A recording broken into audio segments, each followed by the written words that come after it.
She was an African-American elementary school teacher, raised in a home filled with music and cultural pride. In her heart, Michael Jackson wasn't just an artist. He was a towering symbol for an entire generation of black people. All her life she dreamed of meeting him, and eventually it happened, but not in the way she had hoped. It happened in a horrifying reality. So why would the king of pop be suffering torment in hell?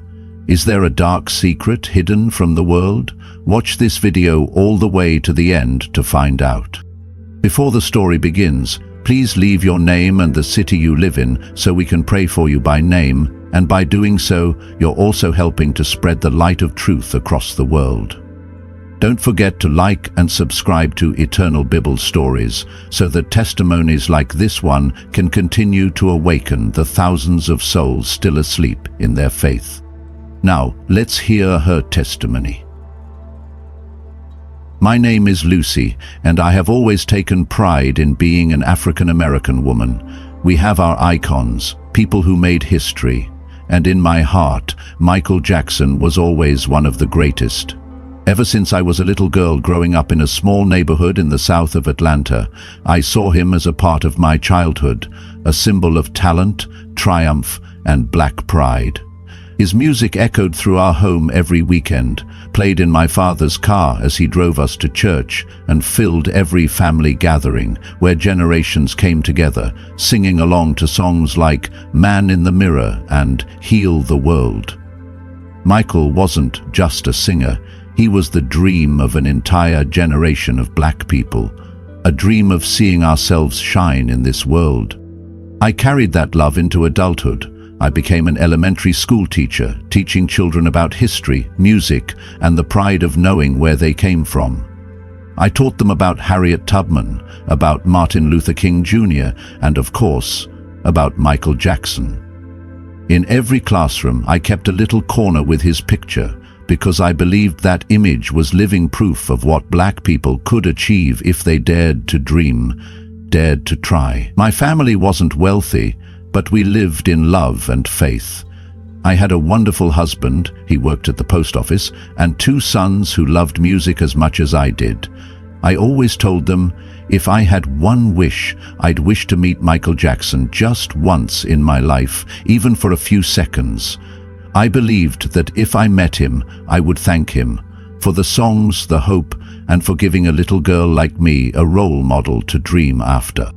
But I never imagined that dream would come true in a way I never dared to imagine. I've always believed in God, went to church, prayed, but I never truly understood the weight of eternity until that fateful day. It was an experience I can never forget.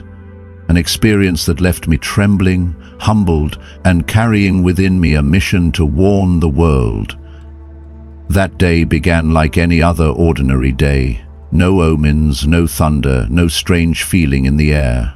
I woke up in the morning, made coffee for my husband, brushed my niece's hair to get her ready for school.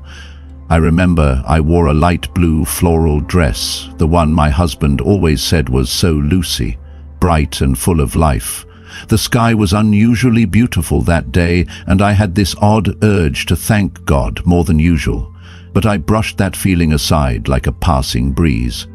By noon, while I was standing in the backyard picking greens for dinner, I suddenly felt a dizzy spell hit me. A sharp pain like a blade sliced through from the base of my skull to the top of my head. I collapsed into the garden I had tended for so many years, my hands still gripping a bunch of fresh mustard greens. The whole world went dark. I could no longer hear anything, only a strange stillness pulling me out of my body. When I opened my eyes, I found myself in a strange place. The air was gentle, the ground beneath me gleamed like polished gold, and all around was flooded with a profound sense of peace. Before I could even begin to understand what was happening, I felt a powerful presence behind me. Suddenly, a figure emerged from the light. It was him, Jesus. His presence was both comforting and terrifying. No human words could ever describe the majesty I witnessed. His entire being radiated light, not physical light, but the light of holiness, brilliant, eternal, untouched by even a speck of earthly dust. His robe looked as if it were woven from rays of light, flowing despite the absence of wind. His hair was soft like silk, yet every strand shimmered as though it had been lit by the lightning of heaven. His eyes were like fire, piercing through me as if they could see every hidden corner of my soul. I couldn't stand, not out of fear, but because his presence was too holy, too magnificent for a fragile human like me to endure. I collapsed to my knees, tears pouring from my eyes, and my heart trembled, not out of fear of judgment, but because I knew I was standing before the greatest being in the universe. "Lucy," he spoke, and his voice was like the sound of 1,000 rushing waters. "I have brought you here to show you what you must tell the world. Many are living in ignorance, unaware of the eternal consequences of their choices." Before I could respond, Jesus took my hand, and we began to ascend into the heavens.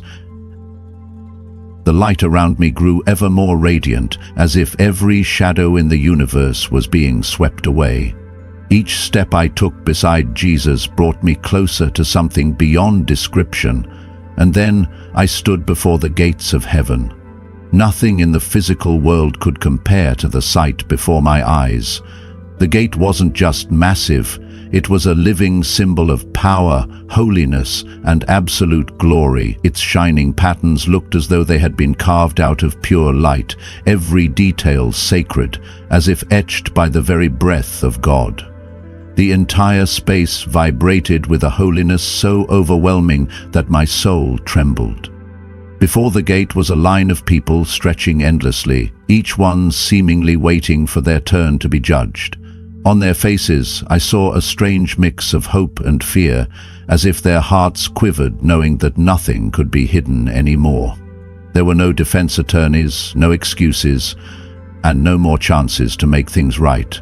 3 angels guarded the gate, tall, powerful, and astonishingly beautiful, yet so solemn that just their gaze could stop anyone from taking a single step out of line. But what stunned me most was the presence of a strange angel, one covered in eyes. Hundreds, perhaps thousands of eyes covered the body of this celestial being. Each eye was wide open, alive, peering into the deepest corners of every soul. This wasn't judgment like we know on earth. It was the gaze of absolute truth, unbiased, unemotional, and unmoved by any word. One by one, each person stepped forward before the angel.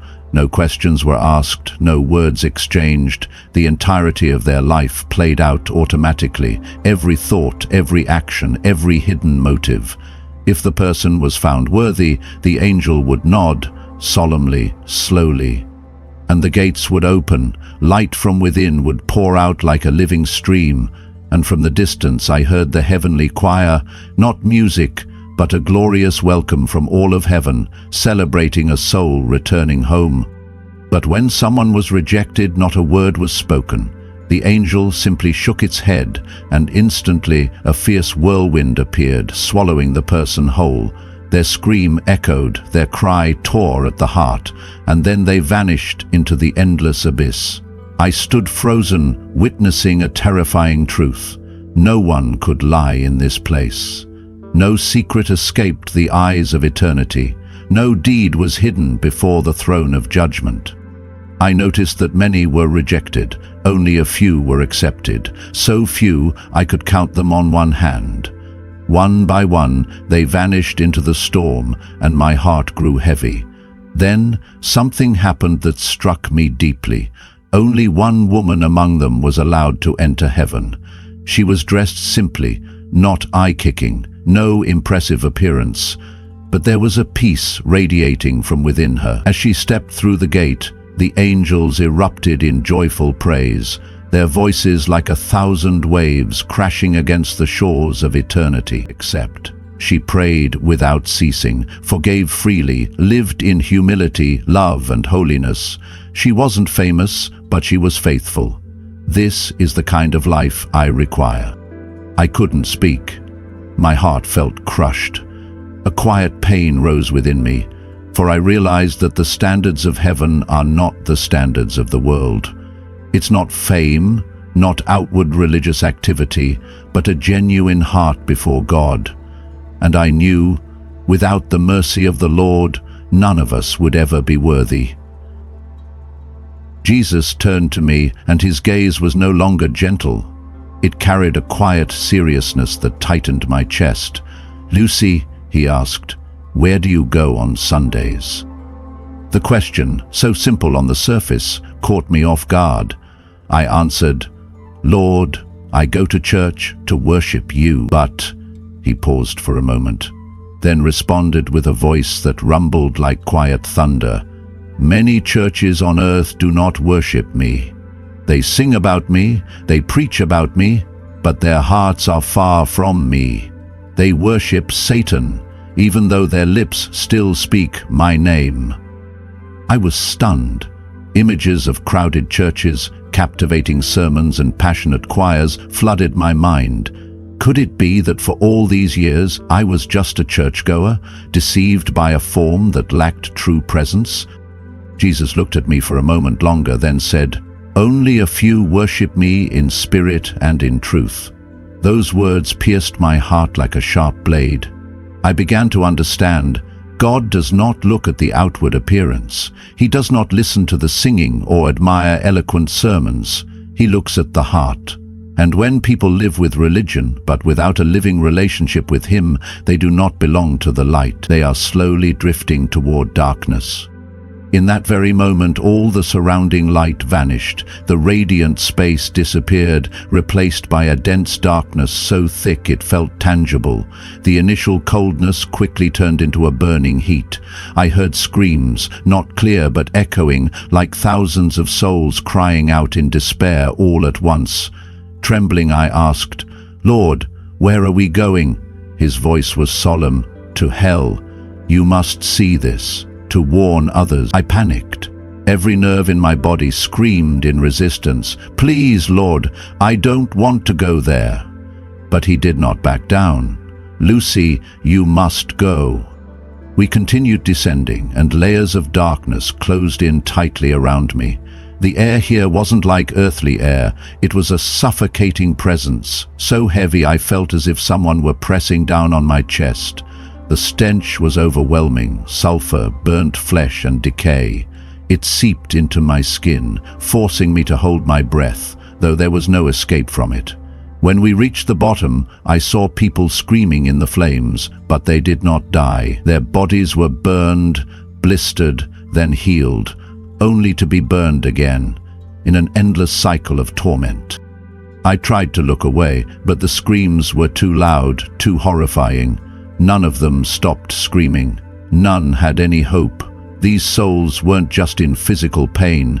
They were tormented in their very being, as if every mistake they had made in life had now become an unquenchable fire. Their eyes were bloodshot, their arms stretched out in desperation, and their cries for help went unanswered. And I stood there trembling, knowing this place was real, and that millions were walking toward it every day, without realizing it. I wanted to cover my ears, to run, to escape, but I couldn't. Jesus was still beside me, but he said nothing more. Perhaps because everything I needed to understand was now painfully clear. This wasn't a warning. This was reality, and I knew I would never be the same again. "Lord," I whispered, trembling, "what is this place?" Jesus' voice was calm but filled with sorrow. "This is hell, Lucy, a place of torment prepared for the devil and his angels. But many souls have chosen to come here through disobedience and rejecting me." I clung tightly to his presence, knowing that without him I would be completely lost in this horrifying place. The cries and groans of the cursed souls echoed through the air like a symphony of agony, resonating through every fiber and vein in my body. This darkness wasn't just an absence of light. It was a living, breathing force that wrapped around and constricted, as if trying to suffocate the soul itself. The screams were unrelenting, as if pain here had no end, no pause. no rest. In the thick gloom, I saw human forms, no longer recognizable as human, being ripped apart, burned, and then healed, only to be tortured again in an eternal cycle. Every face was twisted in unbearable anguish, every eye reflecting utter despair, as if they had cried every tear they had, yet were doomed to cry for eternity. I walked among them, but every step felt like a battle. The ground beneath my feet wasn't dirt. It was the breath of writhing souls, hot as burning coals, clinging to my toes, so heavy I felt like collapsing. The air couldn't be inhaled or exhaled. It was no longer air, but a dense fog of sorrow, regret, and horror. Each breath struck like a blow to my heart, and I felt like I too was being dragged into a whirlpool of endless destruction. The hopelessness in this place was not just a feeling, it was the only remaining truth. There was no light, no direction, and above all, no presence of hope. The emotion that overwhelmed me wasn't ordinary fear. It was a despair so deep I felt as if my very soul was disintegrating into dust, drifting through the blood-soaked current of agony flowing everywhere. I could feel every pain of those around me, as if it seeped into me through my skin, pierced through my bones, and consumed every breath I took. No one here retained even the faintest spark in their eyes, only lingering regret, and the undeniable reality that they would remain here forever. Suddenly a man caught my attention. He was different from the other souls. He was still screaming questions, still trying to cling to something. His face, though distorted by pain, bore the unmistakable mark of a remorse that had no way out. He clawed at his own face while engulfed in flames, and the words he cried out pierced straight through my heart. "Why didn't I repent? I thought I had more time." "Lord, why are they here?" I asked. Jesus replied, "These are the ones who rejected my offer of salvation. They chose their own path instead of my truth, and now they must face the consequences of that choice." In that moment, I understood the true horror of hell. It wasn't just the physical torment or the terrifying sights. It was the absolute absence of hope. This was a place where despair reigned supreme, and the awareness of that reality was the most terrifying thing of all. We continued deeper into hell, a place where every step felt like sinking into darkness, where screams merged with wails until you couldn't distinguish one soul from another. Every twisted face, every writhing spirit was a warning bell, yet nothing could have prepared me for the sight I was about to witness. In the distance, I saw a figure moving. Unlike the other souls who only moaned or screamed, this figure was dancing. But it wasn't a dance of joy. It was a grotesque, distorted movement, as if every joint were being stretched and twisted by a cruel force. As I drew closer, I was stunned. It was Michael Jackson. I didn't recognize him by his face. It had been disfigured by pain, scars, and fire. I recognized him by the white glove, the singed hair, and the dance moves that had once captivated the world, but now each movement was torture. The demons surrounding him were shrieking, swinging flaming whips, forcing him to keep dancing. They shouted mocking words. "Entertain us! Sing! Dance! You wanted fame, didn't you?" Michael Jackson was surrounded by flames that seemed to lash at him, inflicting visible agony. He was weeping, begging for mercy and forgiveness.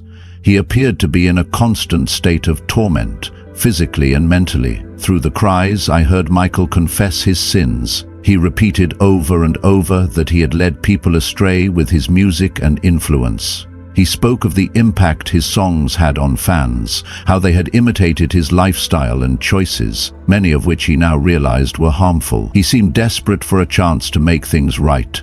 Michael's confession was heart-wrenching. He spoke of his realization that his music and image had deceived people, leading them off the right path. He acknowledged the power he once held and the responsibility he had neglected. His pleas for a second chance were filled with sincere remorse. Hell is a place of unimaginable pain and torment. The air is thick with the stench of burning flesh and sulfur, making every breath a struggle. Everywhere I looked, souls were being tormented, their bodies writhing in agony.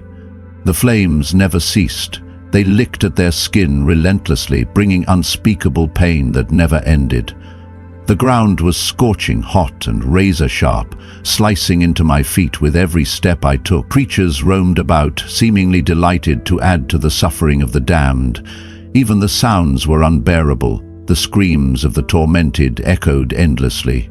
It was a place where every sense was under assault, where every moment was saturated with horror. The sights of tortured souls and the sounds of their agony blended together into a landscape of pure affliction. Amid this vast ocean of agony, Michael Jackson stood out in a way that pierced the soul. His torment was more intense than those around him, relentless and utterly consuming. He moved constantly, not in dance, but in desperation, his body writhing as he tried to outrun the fire that clung to him like a living entity. He reached out, clawing at the air as if searching for a rope to pull himself out of despair. His screams echoed with raw desperation. "I'm sorry, I never meant to lead them astray." Over and over his voice cracked, pleading not just for mercy, but for another chance to undo the damage his life had caused. But there was no response, no answer. The fire did not pause, the torment did not ease.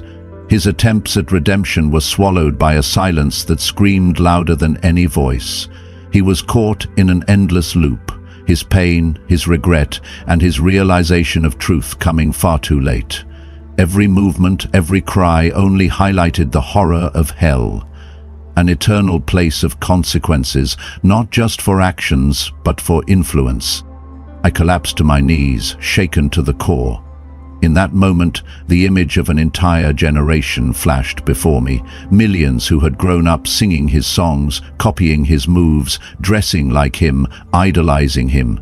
I had once thought he was brilliance incarnate, a legend of talent, a voice for the voiceless.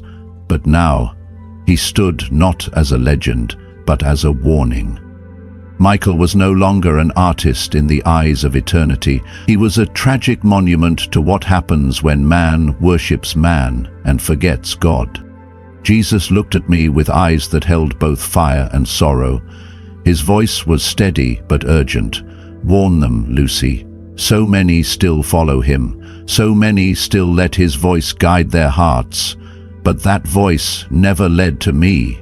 It led them away." Those words burned into me like the fire I had just witnessed. I realized then, hell is not just a place of punishment. It's a place where every choice that rejected the truth is revealed in full, and every influence that led others astray is paid in full. As we turned to leave, Michael's cries grew softer, but the memory of his anguish and the weight of Christ's warning would never leave me. Further ahead, I heard the distorted, sorrowful sound of a guitar. It was a melody I recognized. It was Bob Marley's. He was sitting on a jagged rock, surrounded by flames, his dreadlocks scorched, his guitar strings broken and dangling. "Why am I here?" he sobbed, his voice full of regret. "I thought I was spreading peace and love, but I was deceived." I asked him, "What do you want people to know?" He looked at me with tear-filled eyes and said, "Tell them to stop following my path. I believed in false gods and led others to do the same. Now I'm lost forever. Tell them to repent and return to Jesus before it's too late." Jesus spoke again, his voice filled with authority and sorrow. "Those who idolize him, who glorify his life and cling to his music, are walking the same path. Warn them, Lucy." Bob Marley cried out, screaming, "Oh, I never believed Jesus existed. So many people told me I was God, that I came to fulfill the prophecy of Jesus. Tell them to cut off this hair and believe in Jesus, so they won't end up here. They said my words would be fulfilled, that they were prophecy, but now I'm lost forever." Then Jesus said to me, "All who celebrate May 11, the anniversary of Bob Marley's death. All who worship and glorify the image of Bob Marley, when they die, this is where they will come. Tell them, I am who I am. I am the Most High. I do what I will. In hell, you can hear every kind of scream and weeping. You can almost hold the darkness in your hand. People long to repent, but for them it is already too late. As we continued, I saw more and more souls in agony. Pastors, missionaries, politicians, celebrities, and ordinary people. Each had a story, a reason they were there. Many cried out in regret, wishing they could return to earth to make things right. But it was too late. We continued deeper into the darkest regions of hell, where the sounds of screaming blended into a never-ending wave of despair. And then I saw him, a familiar face emerging through the hazy smoke and eerie flames. It was Pastor Albert, once admired by thousands in California. He was known as a passionate preacher, poised and powerful in speech, often appearing on television to proclaim holiness and faith. Even I had once listened to his sermons and felt moved. But now, all that false glory had crumbled. The sight before me was staggering. Albert no longer looked human. He was chained to a burning wall, rusted nails driven deep into his wrists and ankles, fastening him to a place of unending torment. Every time he tried to cry out, grotesque demons, faces like charred human masks, bodies slick and spiked, would thrust burning spears into him. His groans sounded like the howling of a soul being torn apart. I saw dark blood oozing down, merging with the flames, releasing a wretched stench of sacred betrayal. I stepped closer in silent horror and asked, my voice trembling, "Why are you here?" He turned to me, his eyes filled with pain and remorse. Between choked sobs, he forced out the words, I preached for my own glory. I cared more about money and fame than the salvation of other souls. I used God's name to build an empire for myself. I deceived my congregation, encouraged them to believe in a false gospel, and now I must pay the price.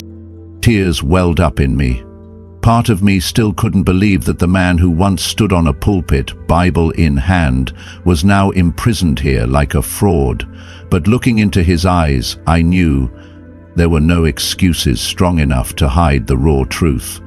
I felt the crushing weight of a sacred lie, a sin that not only destroyed his own soul, but led countless others into darkness. I turned to Jesus. His eyes were sorrowful, yet full of justice. He spoke, firmly and without hesitation. He cannot return. It is finished for him. I fell silent, feeling the gravity of every word he spoke. I understood that serving in his name cannot be a disguise for greed. Hell makes no exceptions for status, and it offers no mercy for reputation. Here, truth is fully exposed, and the justice of God is absolute. The Lord turned back to me, his voice solemn yet filled with urgency. "Lucy, you must tell the world what you have seen. Hell is real, not a metaphor, but a place waiting for those who live in deceit, pride, and without repentance. Many are walking this path unaware. Warn them, call them to turn back, repent, and follow me. Time is running out." With those words, we began to rise from the darkness. The higher we flew, the lighter I felt, not because I had escaped the horror of hell, but because I now carried a mission. The screams still echoed behind me, fading slowly, and the light of heaven once again surrounded me, lifting me out of the abyss, so I could live, so I could testify. When I woke up, I was back in my body, shaking and sobbing. The memories of what I had witnessed were vivid and unbearable.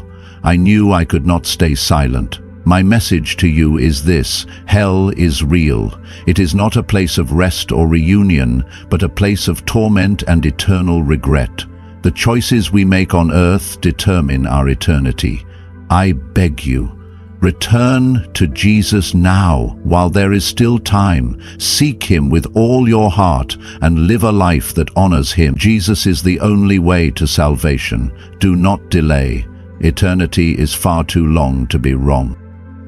So, Lucy's testimony has come to an end, and to be honest, I'm deeply moved, because I too used to idolize music. She was a black woman who loved music, carried a pure dream in her heart, and yet God chose her to witness one of the most terrifying truths of eternity. This story doesn't just make us reflect on Michael Jackson. It compels each of us to ask, am I truly walking on the right path? Does my heart truly belong to Jesus, or is it all just religious performance? Have I placed fame, music, and idols above the Creator Himself? I believe God used Lucy as a wake-up call, not to condemn, but to save. And if you're still breathing, still hearing these words, then you still have a chance to turn around. If this story touched you, please hit like, share it with those you love, and subscribe to Eternal Bible Stories. So powerful testimonies like this can continue to spread, shaking thousands of souls who are asleep in false faith. Leave your name and city in the comments. Our prayer team will pray for you specifically by name. And if you think Lucy's story was shocking, the next video will make you tremble before a vision God gave this person. She was a young woman battling a rare autoimmune disease, trapped in relentless pain and isolation until life itself felt meaningless. She believed that closing her eyes would bring an end to all suffering, that everything would fade into nothingness. But instead, she was pulled into a terrifying journey, a path that led straight to hell. And there she encountered someone she never expected to see, Michael Jackson. Why was a music legend condemned to such a horrifying place? His chilling confession will send shivers down your spine. Was this just a hallucination, or a shocking truth that has been hidden all along? Listen to this haunting testimony and decide for yourself. Hello, Eternal Bible Stories channel. My name is Shamel. I had this experience in February 2022. Recently, I had this relief to share my experiences. I was diagnosed with a rare and debilitating autoimmune disease when I was 20. Before, it started with chronic fatigue and joint pain that progressively worsened. Everyday tasks became monumental challenges, and my once active life turned into a constant battle against my own body. Medications helped only so much. The side effects often felt as debilitating as the symptoms they were meant to treat. The disease not only ravaged my body, but also stripped away the life I knew. I lost my job because I could no longer keep up with the demands. My friends, initially supportive, began to drift away as my condition required more understanding and patience than they could provide. I understood their discomfort, but it didn't make the loneliness any easier to bear. People's behavior towards me changed drastically. Strangers in public stared at me with a mix of curiosity and pity when I used a cane to walk. Some even whispered behind my back, not realizing or perhaps not caring that I could hear them. The most painful moments, however, came from those who knew me before I got sick. Former friends and acquaintances would say things like, "You don't look sick," or "Are you sure it's not all in your head?" I remember one particularly harsh day when I tried to join a group outing. I was excited to see my friends and be part of something fun, but the moment I arrived, I felt the shift. Conversations paused when I approached, and subtle glances were exchanged. When we walked to a nearby cafe, my pace was slower, and they grew impatient. Someone suggested I should just stay home and rest, masking their irritation with faux concern. I felt like a burden, an outsider in a circle I once belonged to. As the disease progressed, so did my isolation. Invitations to social events became rare, and those I did receive felt more like obligations from others than a genuine desire for my company. I spent countless hours alone, watching life go on without me from the window of my apartment. The walls felt like they were closing in, suffocating me in my solitude. Desperation crept in slowly but steadily. I cried myself to sleep more nights than I could count, haunted by thoughts of being a burden to my parents, the only people who seemed to care anymore. I imagined their lives without me, free from the constant worry and stress my illness caused them. The thought provided a twisted sense of comfort. Maybe they would be better off. One night, as the pain racked my body and the weight of loneliness crushed my spirit, I decided I couldn't bear it any longer. I felt like I was drowning in an ocean of despair with no shore in sight. The idea of ending it all seemed like the only way to find peace. I sat at my desk, writing my last comfort note to my parents, tears smudging the ink as I tried to convey my love and my apologies. I slipped out of my home quietly, careful not to make a sound, ensuring that my parents remained undisturbed in their sleep. I didn't want them to hear me leaving. I didn't want them to stop me. As I stepped outside, the night air wrapped around me, cool and indifferent, mirroring the emptiness that had settled in my soul. Each step felt heavier than the last, not from hesitation, but from the weight of the decision I had made. I walked toward the secluded park, the only place that had ever brought me a sense of comfort.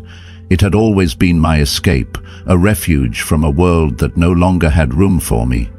The trees stood like silent witnesses, their branches swaying gently under the dim glow of the streetlights. I could hear the distant hum of the city, but it felt like a world away, like I had already begun to detach from it. For weeks, I had been preparing for this moment, collecting my pain medication little by little, hiding the pills in a small secret compartment in my room. Each time I set one aside, it had felt like adding a stone to a path leading toward freedom. The idea of using drugs seemed almost poetic, a quiet, painless departure from a life that had become unbearable. No drama, no mess, no final cries for help, just a gentle slipping away, like a whisper fading into the night.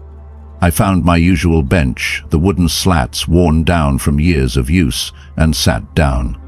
It felt familiar, grounding in a way that almost made me reconsider. Almost. I reached into my pocket, pulling out the small stash of pills I had carefully hidden away. Pouring them into my hand, I stared at them.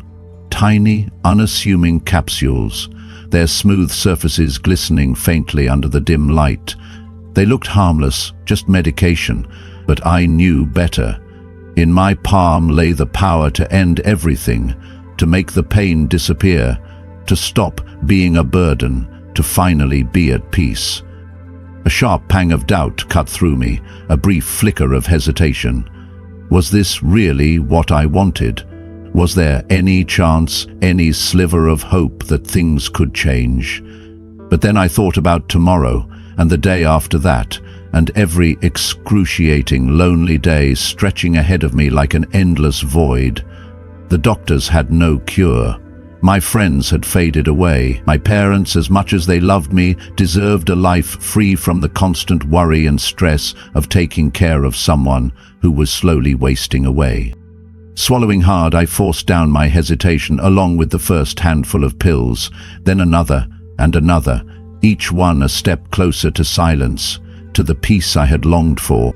As the drugs took hold, a heavy drowsiness settled over me, wrapping itself around my body like a thick fog. The physical pain that had gripped me for so long began to loosen its claws, melting away into a strange numbness. My limbs grew heavy, my head light, my vision blurred, the edges of the world softening as if reality itself were dissolving around me.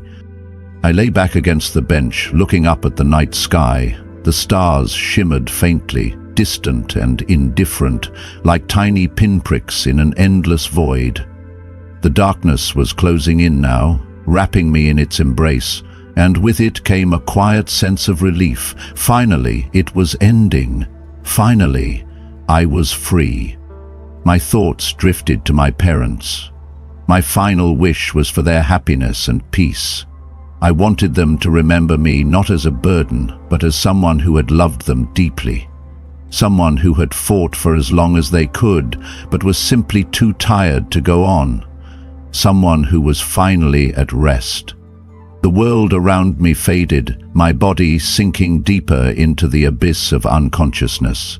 With one last shuddering breath, I closed my eyes, welcoming the darkness that I believed would take me to a place beyond pain. But then something unexpected happened. As the darkness swallowed me whole, I felt something else, a sudden intense weightlessness, as if a great burden had been lifted from my chest. The pain, the suffering, the exhaustion, all of it dissolved into nothingness. For the first time in years, I felt free. It was as if I had been unchained from the physical world. But I was about to learn that death was not the escape I had imagined. My journey was far from over. In fact, it was just beginning. I opened my eyes, expecting to see nothing but an endless void, a black abyss that would swallow me whole. Instead, I found myself hovering above the park bench where my lifeless body lay. The sight was surreal, my still form resting against the wooden slats, eyes closed, skin pale under the dim glow of the streetlights. It was a jarring contradiction. I was there, yet I wasn't. The world around me felt altered. It was no longer the same familiar place I had known in life.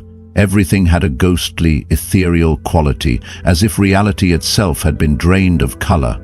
The hues were muted, the sharp edges of the physical world softened, and a strange glow illuminated everything, though there was no clear source of light. It was neither warm nor cold, just an eerie luminescence that made everything seem both real and unreal at the same time. I glanced down at my body, the empty shell that once housed my pain, my suffering, my very existence. It felt distant now, like an old memory of a person I barely recognized. All the weight, the burdens of life, the endless agony that had defined my every waking moment, it was all gone, left behind in that unmoving figure below me. And yet, despite the relief, a creeping unease settled in. For a moment I simply hovered there, suspended between two worlds, unsure of what to do or feel. There was an undeniable sense of liberation, but it was quickly overtaken by something else, a deep and unsettling confusion. Was this death, or was this something else entirely? The thought circled in my mind, but no answers came. Instead, there was only an overwhelming detachment, as if I had become an observer in a dream I could not wake from. Then something even stranger happened. I realized I could move, not by walking, not by exerting any effort, but simply by willing it. It felt like swimming through an invisible current, a weightless glide that carried me effortlessly through the air. I wasn't in control. I was being pulled, guided by an unseen force. The park, once a place of comfort and familiarity, now seemed foreign and unsettling. The trees, the pathways, the distant hum of traffic, all of it felt unreal, like a mere shadow of the world I once knew. And then, suddenly, I was no longer in the park at all. I drifted through the emptiness for what felt like an eternity, weightless and directionless, until I found myself on a vast, barren road stretching infinitely into the distance. The sky above was dim and colorless, an endless void without sun, moon, or stars. There was no horizon, just a never-ending expanse of nothingness. And I wasn't alone. All around me were other souls, each moving forward in the same steady, unrelenting motion. They were faint, shimmering figures, their forms almost translucent, as if they were barely clinging to existence. And yet, they were undeniably human. I could see their faces, their eyes hollow and distant. None of them spoke. None of them looked at me. What struck me the most was the way they moved. It was not by choice. There was no hesitation, no glancing back, no interaction with one another. They were driven by something unseen, something pulling them forward with a force they could not resist. Their expressions were solemn, resigned, as if they already knew where they were going and had accepted their fate. At first, the pace was slow, deliberate, but soon I realized that we were moving at an unnatural speed. It felt like walking on a conveyor belt, where each step covered far more distance than it should. The urgency grew with every passing moment. The road began to narrow, and an invisible pressure seemed to build around us, forcing us forward. Faster. The further we went, the heavier the air became, thick with something I couldn't quite describe. A deep sense of unease settled into my very being. My confusion turned into fear. Where were we going? What was waiting for us at the end of this road? I tried to slow down, to resist the pull, to understand what was happening, but I couldn't. My body, or whatever form I was in, refused to obey. It was as if I had become a passenger in my own existence, trapped in an unstoppable tide. The road continued to twist and descend, spiraling into darkness. Shadows loomed on either side, stretching unnaturally like living entities, and then, faint at first, I heard it, an eerie sound drifting through the oppressive silence. At first it was nothing more than a distant murmur, barely audible over the unnatural stillness, but as we progressed the sound grew louder, clearer. Cries of anguish, desperate wails, tortured screams echoing through the void. It was unlike anything I had ever heard before. These were not mere sounds. They were expressions of torment, raw and unfiltered, filled with suffering so profound that it seeped into me, wrapping itself around my soul.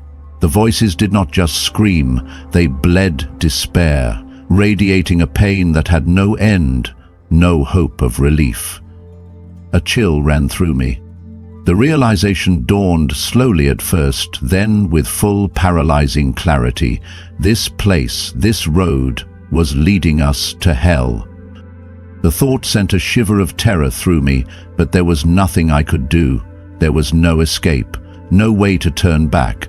The force driving us forward was absolute, inescapable. And then the road ended. A massive looming gate stood before us, an impossible structure of twisted black metal, its surface carved with the agonized faces of the damned.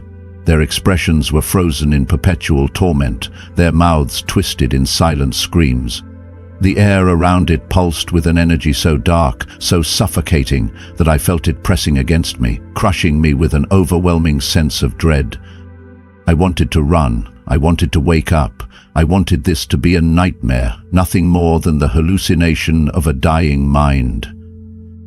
But it wasn't, and I was about to learn exactly what lay beyond that gate. Inside, the scene before me was more horrifying than I could have ever imagined. Worse than any nightmare. Worse than any depiction of hell I had ever seen or heard of. Rivers of molten lava twisted and coiled through the desolate landscape, cutting through the jagged, scorched earth like veins of fire. The glow of the seething liquid cast eerie, flickering shadows across the tortured land, illuminating the countless souls writhing in endless agony. Their bodies convulsed and contorted as if trying to escape an invisible grip, their hollowed eyes filled with terror and suffering. Their screams tore through the thick, sulfur-choked air, an unholy symphony of despair that never ended. The sound was unbearable, not just because of its volume, but because of the raw, agonized suffering it carried. Each voice was laced with a torment that was beyond physical pain. It was something deeper, something that gnawed at the very core of their being. Demonic figures slithered and prowled among them, monstrous beings with grotesque forms that twisted and shifted in the firelight. They delighted in the agony around them, their cruel laughter ringing out like jagged shards of glass piercing the air.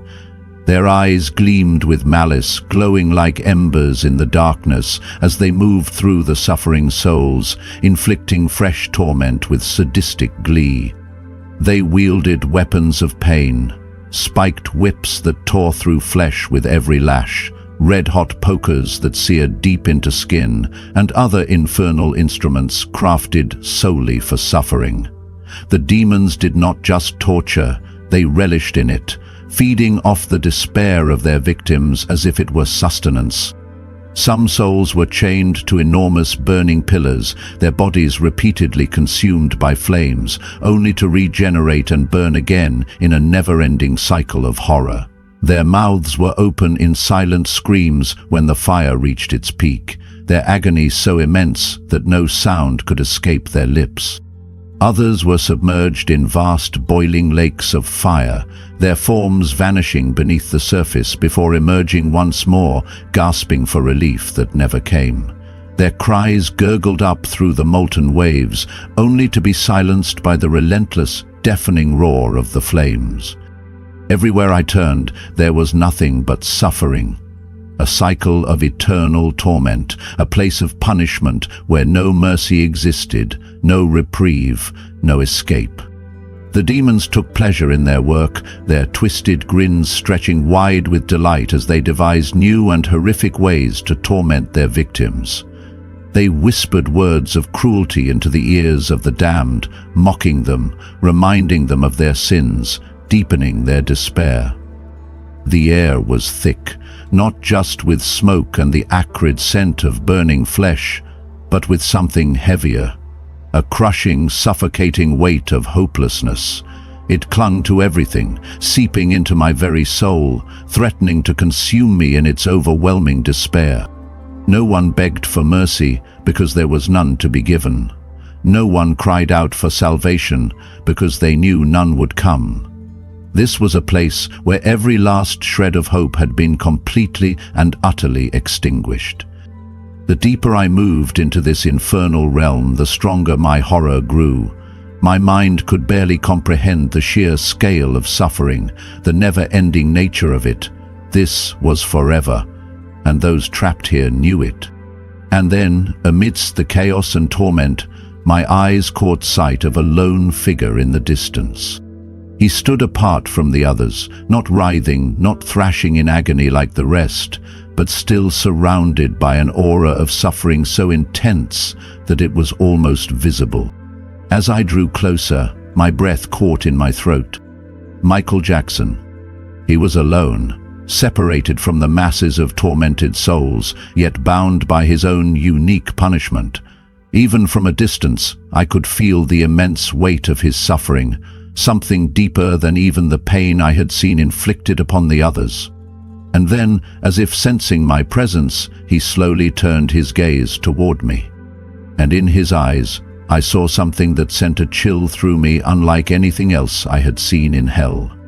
As I stood frozen, staring at the lone figure before me, an eerie silence seemed to settle over this particular part of hell.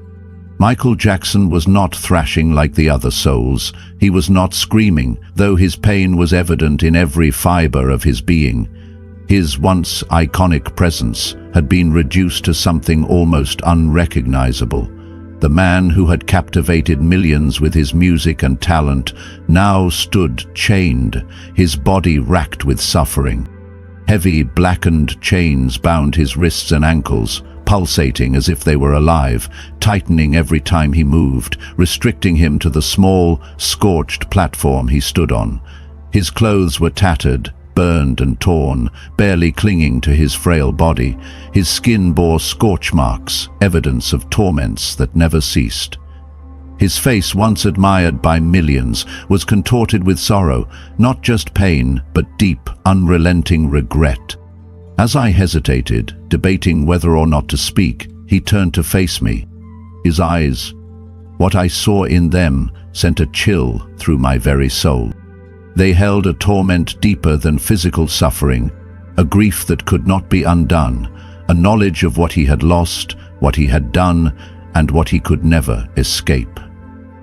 Then he spoke. His voice, once so smooth and filled with music, was now weak, hoarse, as if each word cost him immense suffering. "I sold my soul to the devil," he said, his tone filled with anguish. The words hung in the air, heavy and final. I felt my breath catch. Even though I had already grasped the horror of this place, hearing those words from his own lips made it all the more real. There was no denying it. Michael Jackson had made a deal, one that had cost him far more than he had ever imagined. He swallowed hard, as if trying to push past the immense pain that speaking caused him. His eyes flickered with something beyond regret, desperation. Fame, fortune, I had everything, he continued, his voice breaking. But it was never enough. I wanted more and more and more until I belonged to him. He cast his gaze downward, his body trembling as if reliving the moment that had sealed his fate. I thought I was in control. I thought I was making my own choices, but I wasn't. I was being used. I wanted to look away, but I couldn't. He took a slow, shuddering breath and continued. They told me I would be the greatest, that my influence would be unmatched, that I would be remembered forever. His expression darkened. But they didn't tell me the price. They didn't tell me what would happen after. His chains suddenly tightened, yanking his body down onto his knees. He gasped in pain, but no scream left his lips, as if he was already too broken to cry out. And then the torment resumed. A searing beam of fire appeared from above, illuminating him like a spotlight, except this light didn't just shine, it burned. It moved with him, ensuring that there was no escape. I realized what it was. Michael Jackson was forever on stage. But this was no performance for adoring fans. This was a punishment, a mockery. The demons in the audience jeered and laughed, their grotesque faces illuminated by the flames. They shouted accusations, insults, every criticism, every whisper of doubt he had heard in life, amplified and thrown back at him. The words pierced him like daggers. Fake, liar, puppet, you thought they loved you? The voices overlapped, distorted, endless. Michael tried to cover his ears, but the chains tightened further, forcing his arms back. His body convulsed as the fire burned his flesh, but it never consumed him.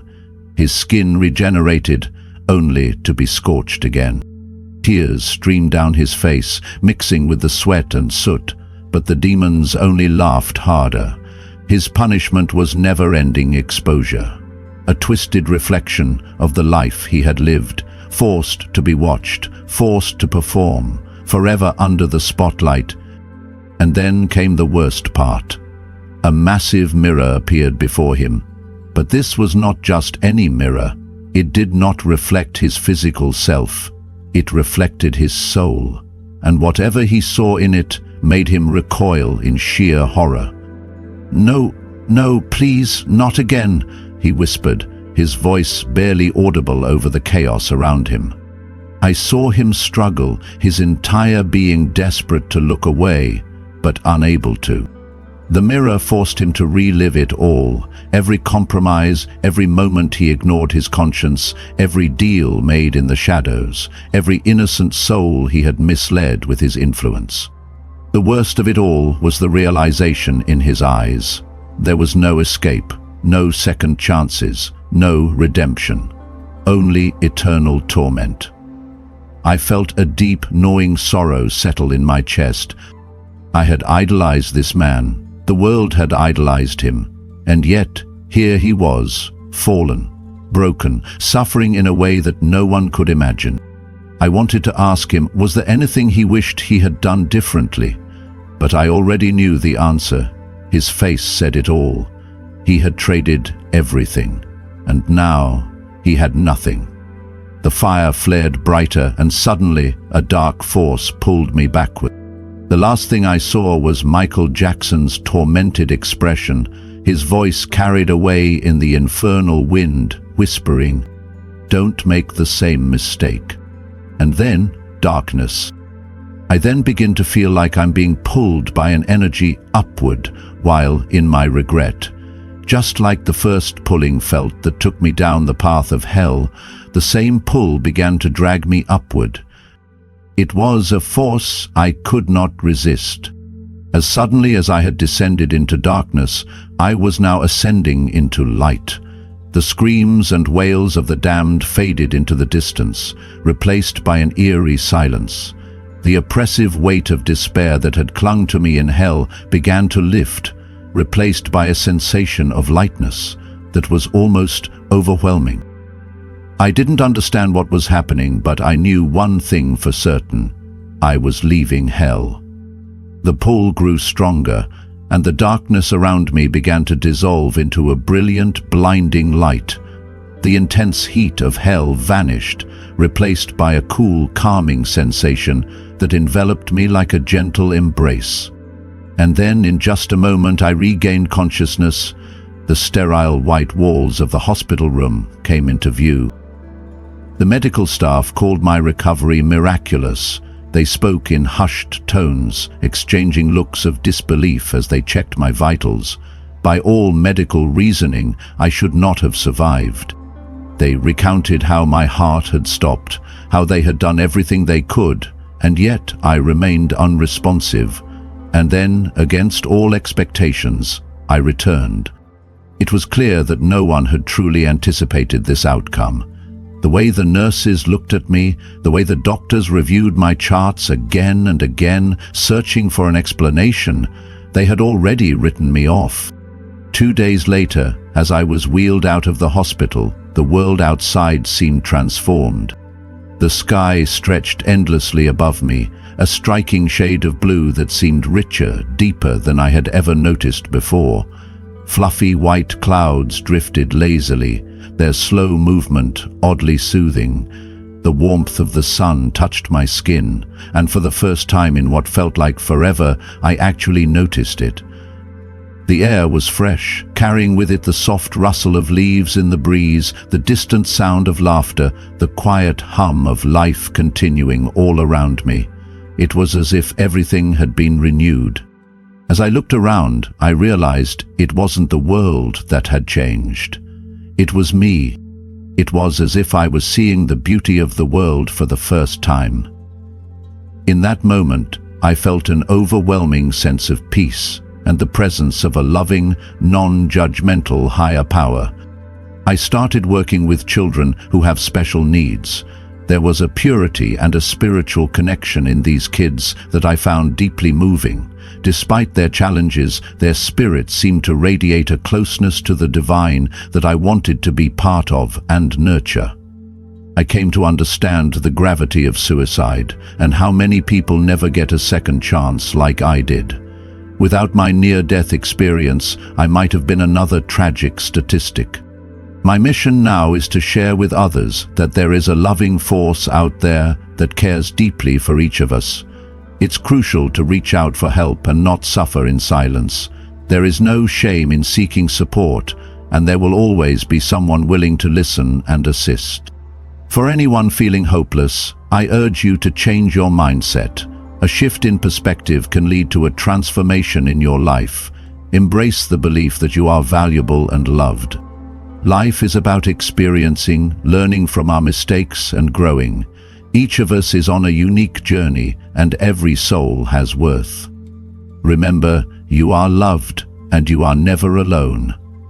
We ask that you subscribe to our channel to continue to get updated when we share other people's near-death experiences. Thank you.